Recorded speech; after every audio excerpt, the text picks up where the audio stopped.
all of my things were packed up in boxes. Like, You're kidding. like she say, yo, my pack for you already, man. Just get them and go.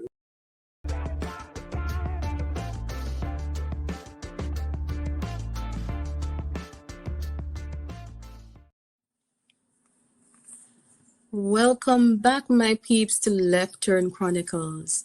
I am Jaylee, your host, and today we continue our journey with Phoenix. If you haven't checked out the previous episodes, please take a listen and get caught up. Said it in front of you. Yes. This was a big discussion at the dining room table. Wow. You know, back in them time, you know how it is the old-fashioned family. We have to sit on a dinner table every evening and eat dinner. Yes, I'm gonna miss those days, honestly. So you were sitting at the dining room table. Yeah. And she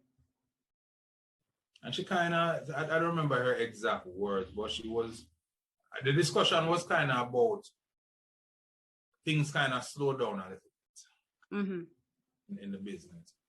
And she was like, well, she don't think that the business really slowed down on this side. She just think that the money is going somewhere. Wow. And I'm the only one handling the money, and he's freeing me up too much in the business. And so I remember my father said to her, that's my son. And if anybody must take money from me, I'd rather it be him. He said that I'd rather him take it than a stranger. You know, so I mean, I look at that answer in many different ways, because he didn't really was like, no, he didn't. He just kind of was like, well, listen, even if that is going on, he's the one that should be doing it. And I didn't really, I kind of also forced me to be like, you know what? You need to move on, because this is not heading anywhere good. Just overall, I saw the plan. It was laid out right in front of me. I saw the plan.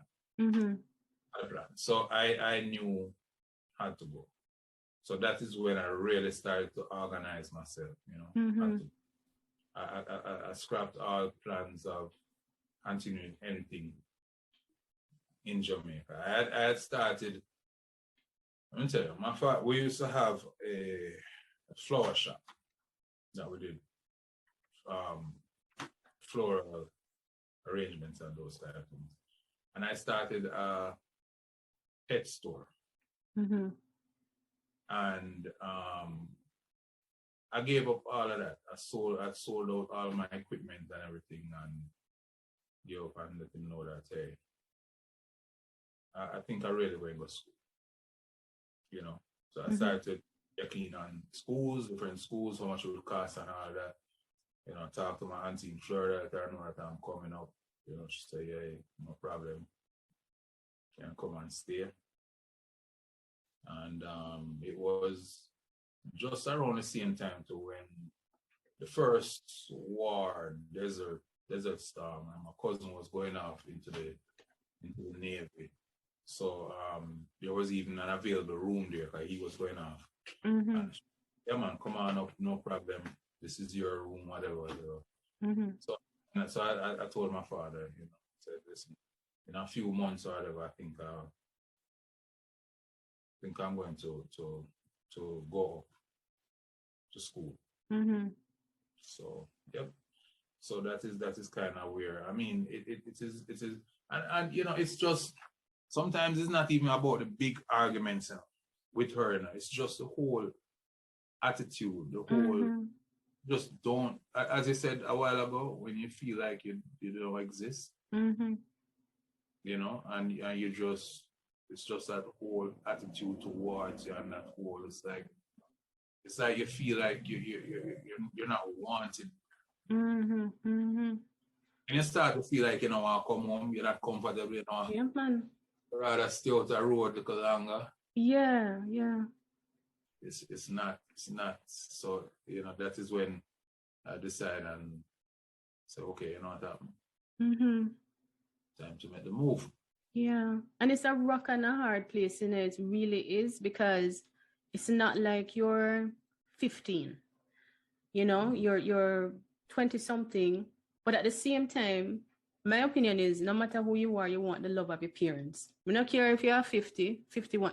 No matter how old you are, the love of your parent is a phenomenal thing, and it's critical to me. So when you have your father who is loving this woman, and then you're here as an adult and trying to merge those two, like where is the meeting ground? Because he want to marry her, right? Yeah. And you don't want to make any type of discard between the two of them, but you want to be seen and heard. So it's like this very, very thin line. Yeah. Very thin line. Wow. Yeah, man. And then on top of it, it's like I was even going through a different type of hurt, because I felt like I remember seeing my mother. I know my mother made a lot of sacrifices. Both of them worked very hard. Mother and worked very hard for what they wanted. You know, they went after it and decided that they started off working for people, working for companies, but their goal was not to work for anybody. You know, and that was the reason why they bought the farm, and they started their own business. And so, you know, to get out from working with people, like just being financially independent, not depending on a salary. And this is where I learned that type of hustle from, where, you know, because I see them do it. Do it. I remember when they started, although I was very young, but I remember when they started, because they first started off with a carpet business. At the time, a big deal in Jamaica in the 70s and early 80s. And they were still working. Father was still working for the rental car company. My mother was still working for Jamaica Tourist Board. But in the afternoon after the work, that was when they had all of the carpet equipment and tools and things, and they would go and install carpet in people's house. You know, wow. And I remember that being the first business that they had. And I used to have to be there with them after school and all that, and just the people house and installing carpet. If anybody know anything about Jamaica, you know, it is very hot. So installing carpet is not easy work. Yeah. So you really grind hard and go hard and do that. Yeah, it's heartbreaking, really. Like you're sharing everything and putting everything together, the backstory of how you guys came to be where you are with the businesses that you have. And then she come in. Exactly. That is where the hurt hit me, because as I said, I know the sacrifices that my mother made. And it was all for us as a family. And then she just kind of slid right into a ready-made situation. You know, right. And then it was like, and then she started having a problem with everybody, even family members. It's like then, you know, almost like people can't come around again. You know, my father's friends and all of that is like them slowly just start. She was just pushing away everybody. Everybody could feel. So, yeah. So, you know, is I went up before I actually made the move. Went up to Florida for a couple of months, and just to check out the school, see the whole setup, the whole vibe, see how long the commute will be from where my aunt's house is to go there and all that. Kind of just feeling it out. Right. You know, and when I came back, the craziest thing, all of my things were packed up in boxes.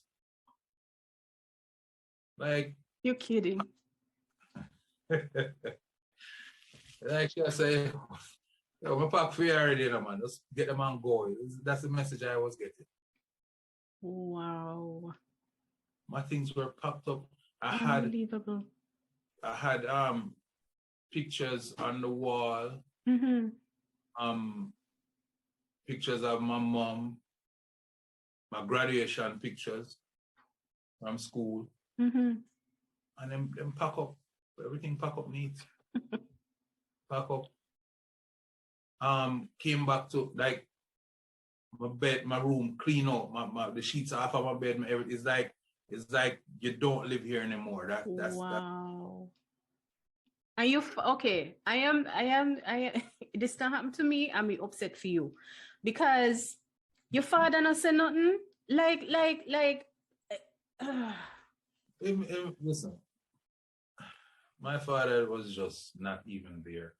I don't know what she did to him, but that man was just. God. It's like she termed him an idiot. Like, yeah. He was just she had him wrapped up around her fingers. You know what I mean? And I was like, I cannot sit down there as much as I want to fight for my father and want to be like, wake up, man, wake up, you know. But then he's going to interpret it as if to say, you know, you don't want to see me happier, you know, or you can't. Because that's the tone I'd always get. Him would always be like, listen, you know, I have to seek my happiness now, you know. We're okay and all that, but it's my time now. And you know, I'm gonna leave this man alone. Yeah. If he's happy, if he think he's happy, although I'm seeing different. Yeah. I mean, no, but I don't know where we're going to end up and if he was even going to lose everything or what was going to happen.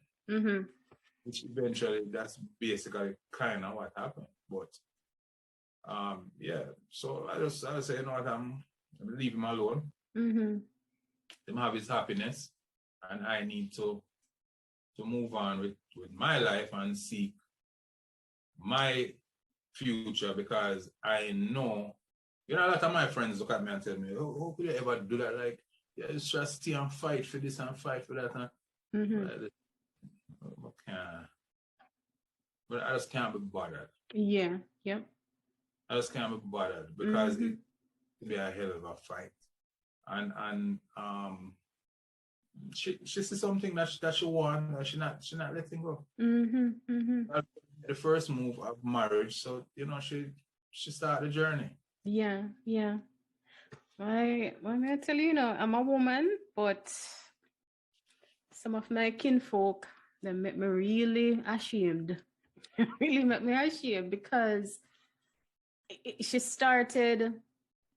She concocted this plan in her head way before it seemed like, because your dad was dating her mom.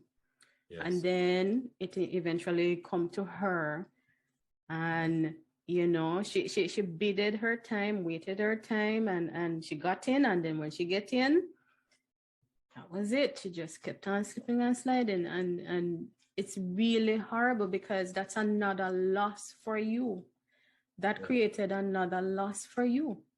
Yeah. You know? Yeah. She knew what she was doing. She, as I said, she got in. So now the next mission was to get me out. I was the only thing standing in the way. Wow. To complete her mission. So I'm not going to be arguing with you and doing all kind of things. And I am one that I'll go up there and show you that, hey, don't think say you're holding me back for anything. I'll make it. I'll make it. And I went with that in my head. That was my goal of going overseas. To be like, hey, I really didn't plan on a lot of other things that happened, but my at the time I really wanted to go to school. And I really wanted to, because I knew I had a very good job waiting on me back here with the backside company. I was just finish school. Okay. So Okay.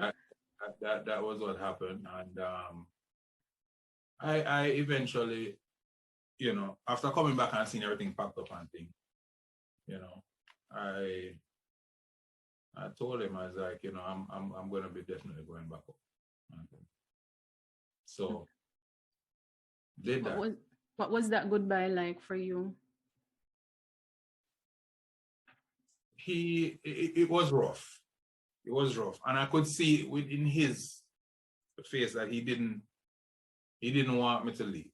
He really didn't want me to leave, but he knew I had to go. Because he knew that there would not be any peace between both. Yeah. Between not me and him, me and her. He knew that. Yeah. He knew that. And I told him, I said, listen, I just want you to be happy, I want you to have happiness. So I'm going to move on. So, I called back my aunt and told her, hey, coming up and all of that. And went up and registered in school. And actually started going to school. And it was very interesting. I did about 6 to 7 months in school. I didn't complete. Was there. Went through, what was it? Hurricane Andrew in Florida. The school got damaged and there was a kind of a put off on classes for a while. So I was there for my aunt's house got damaged and all of that, and there's a whole lot of things going on. Then while I was there also, a friend of mine called me and was like, we had a mutual friend, but I hadn't talked to her in years. She's in Florida, and she had a 2-bedroom apartment, and she had a roommate. And the roommate apparently must met some man or whatever and just up and gone. Run out on the lease and everything. So he was like, listen, I know you're up there, but are you interested? Would you be interested to share an apartment with this friend? So I said, okay, we'll link up and thing and we'll link. I saw the place and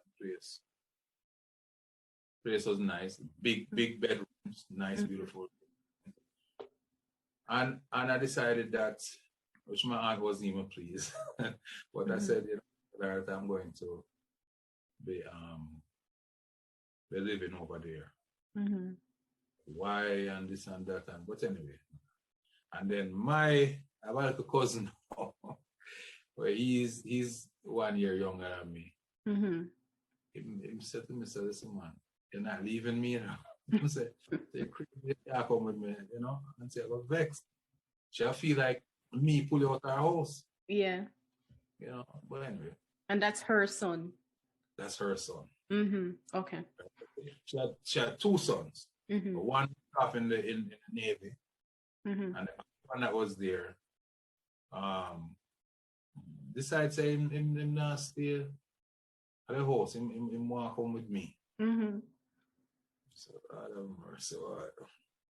So anyway, we got two single beds and put in the room. And decided I'm not leaving. Say, listen, me and you going to share the room, man. And then he might put it to me, say, listen, he will pay, half of the share that we supposed to pay and this and that and everything. I'm gonna say, all right, fine. Way cheaper for me because my thing is just to go to school. And he was working also, and so we just kind of split it and move in with that person. So after being there, that was a whole different experience. Still going to school and all of that stuff. Mm-hmm. And How was it different? because for the first time, I'm not going to say freedom, but it was a different type of freedom. Mm-hmm. Because I had freedom at my house until that woman came in. And then I just felt uncomfortable. I felt like I wasn't a part of the whole household again and all that. And then, of course, moving up to my aunt's house, I was very comfortable there, extremely comfortable. But at the same time, you still have to, right, abide by certain rules and do things. Yes. Mm-hmm. Yes. Mm-hmm. No, I come in too late to my exactly. Home. You know, sometimes you want to invite our friends, they might want to have a little barbecue, and you don't really want to do that. Right. So I had a different type of freedom now. It was no, I'm really out on my own. No, I'm my own big man. Rent, I buy my own food, I go do what I want to do and all that. Mm-hmm. Right? So it was a good feeling. And there with people my age group, my friends, and it was just great. I mean, until it went on and on until I remember her aunt was giving up some house or something like that, and like she said, it's an opportunity for her. She want to purchase her house, so she eventually moved out, right?